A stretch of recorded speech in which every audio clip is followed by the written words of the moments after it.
All right, folks, this is section 5.6. It's the last new chapter or last new section for this semester. I know you're bummed about that, but you're young, you'll bounce back eventually. All right. Here's what you need to know. Actually you don't know.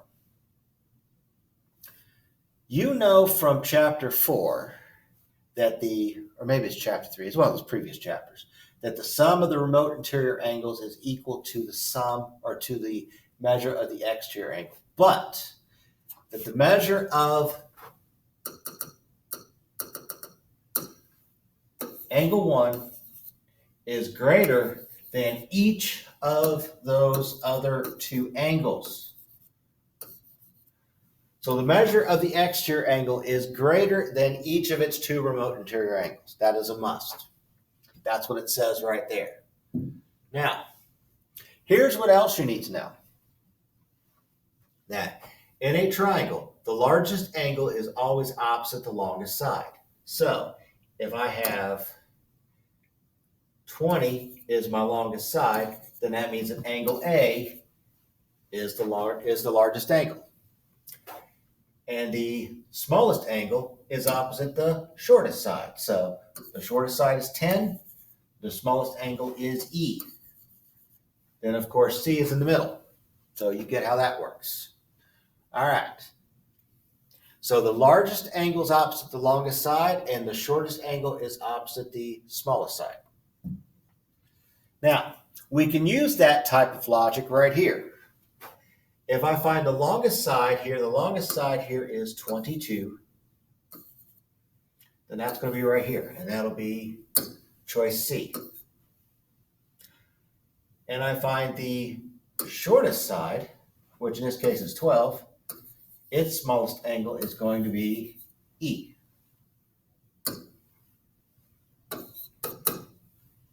And then what's left over is A. So C is the largest angle because it's opposite the longest side. E is the smallest angle because it's opposite the shortest side. And then, of course, A is in the middle.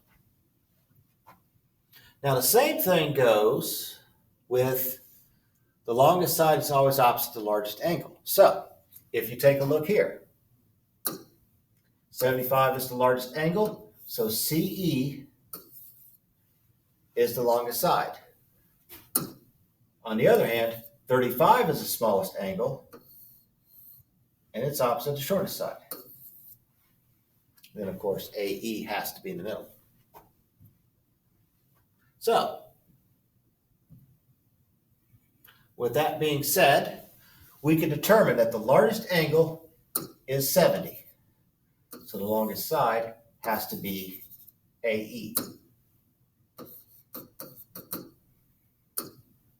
The smallest angle is 45. So AC has to be the shortest side. And then what's left is CE.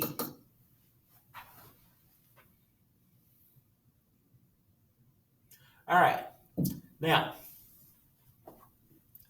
Theorem 512 says this triangle sum theorem. It says in any triangle, the sum of the lengths of any two sides will always be greater than the third. So that means that no matter how I add any two sides, the third side has to be, that the sum of those two sides has to be greater than the third side. That's a must.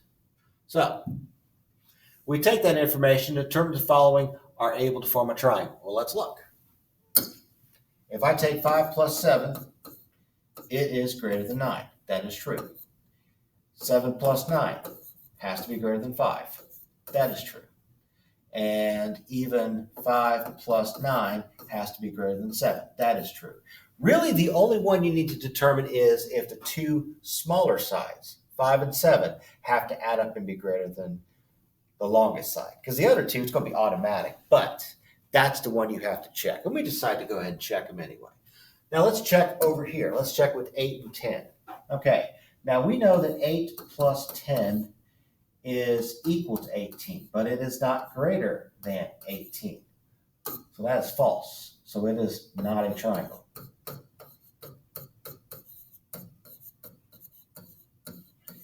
It can't be equal to, it has to be greater than.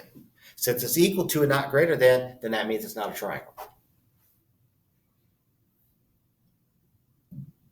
Now,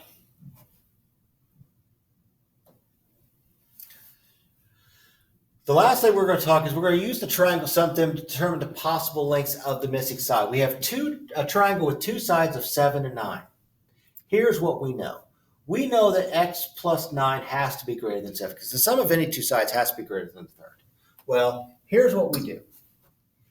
So if x plus 9 is greater than 7, then that means if I subtract 9, then that means that x has to be greater than negative 2. Well, that's not really going to help us because it's a negative number. You cannot have a length of a side be negative. You can't. Or x plus 7 has to be greater than 9. So if I subtract 7, then x is greater than 2. So we know x has to be greater than 2. And then here, 9 plus 7 has to be greater than x. Well, if I add those two together, I get 16 is greater than x, which means that x is less than 16. So that means that x has to be greater than 2, but it has to be less than 16.